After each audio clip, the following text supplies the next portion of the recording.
What were the chief three mighty men of David known for? This is the question that we seek to answer today as we continue our verse-by-verse study of the book of 2 Samuel on walking through the Bible.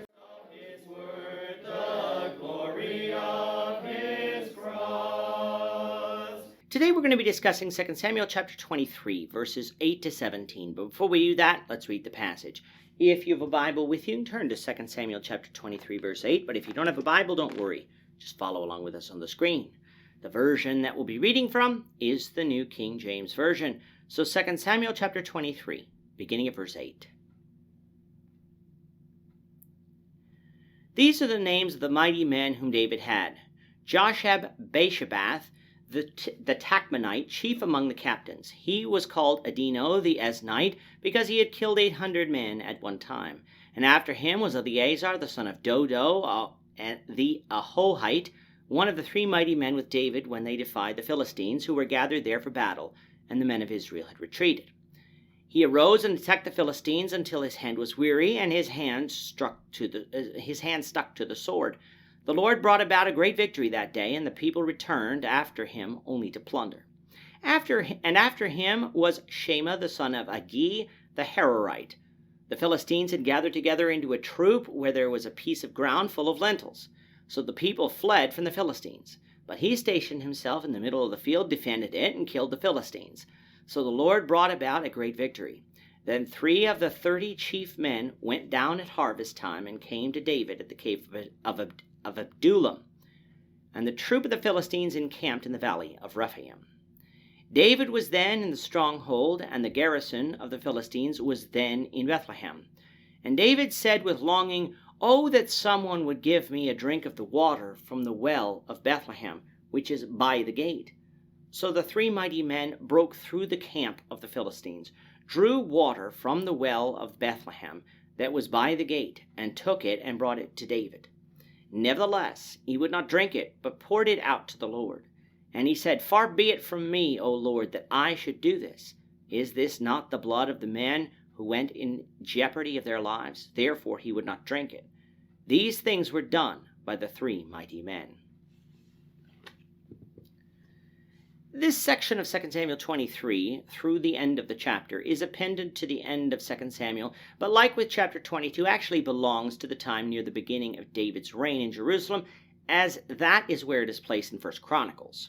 The inclusion of Uriah the Hittite at the end of the list would show us that this list belongs there, as he would die in battle in 2 Samuel 12 at the hands of the Ammonites, and mention of Asahel shows that the list actually predates David's reign in Jerusalem, for he would die at the hand of Abner while David was reigning in Hebron, and before David officially became king over all Israel.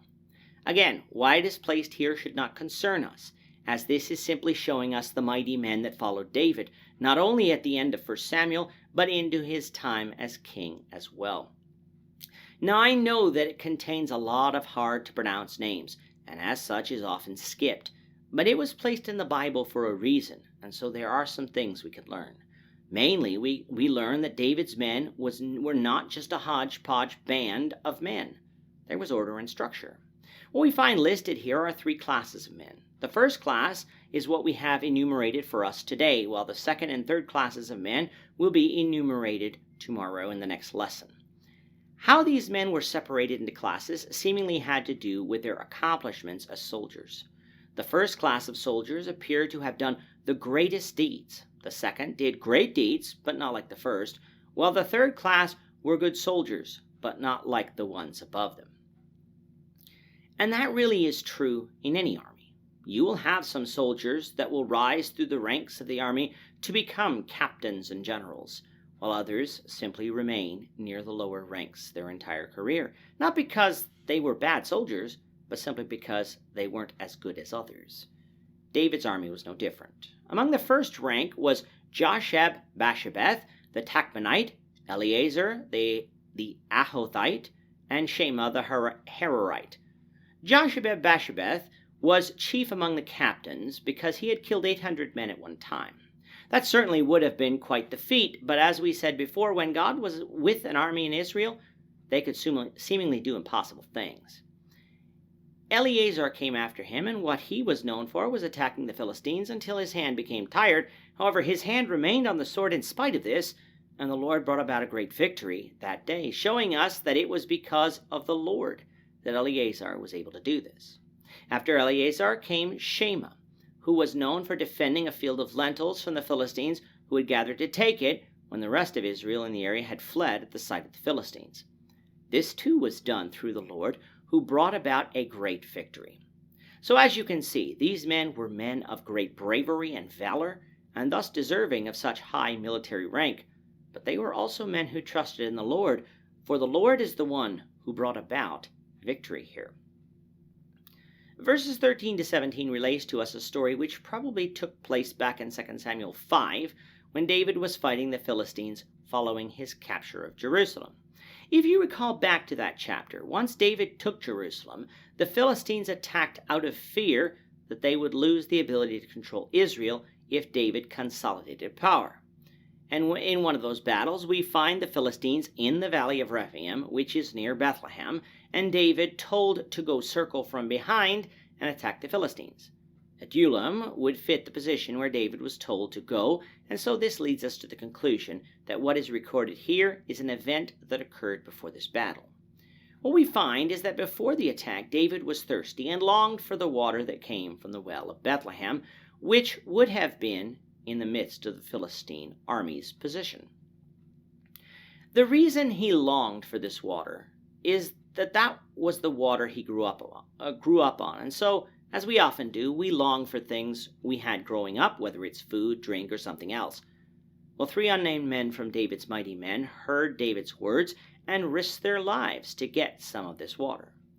However, when they returned with this water, David wouldn't drink it, but poured it out as a drink offering to the Lord. Now, if David desired this water, and these men risked their lives to get it, why would David do this? Well, it's the fact that these men risked their lives to get it. You see, David didn't command his men to go get the water. They took it upon themselves to get it. All David said was that he desired this water. Thus, to David, this water came at the risk of life, and so if he drank it, it would almost be like he was drinking these men's blood, because the life is in the blood. Thus, this was poured out as a drink offering to God in thanksgiving that his men returned to him unharmed. We'll continue talking about more of David's mighty men, the Lord willing, in the next lesson. With that, our time is up for today. The Lord willing, we hope you'll join us for tomorrow's discussion of 2 Samuel chapter 23, verses 18 to 39, as we continue our walk through the Bible, one verse at a time. Thank you for watching today's episode. We hope that you found it edifying and ask that you not only subscribe to our channel and podcast, but that you like and share this episode among your friends, so that the saving gospel of Jesus Christ can go out to the whole world.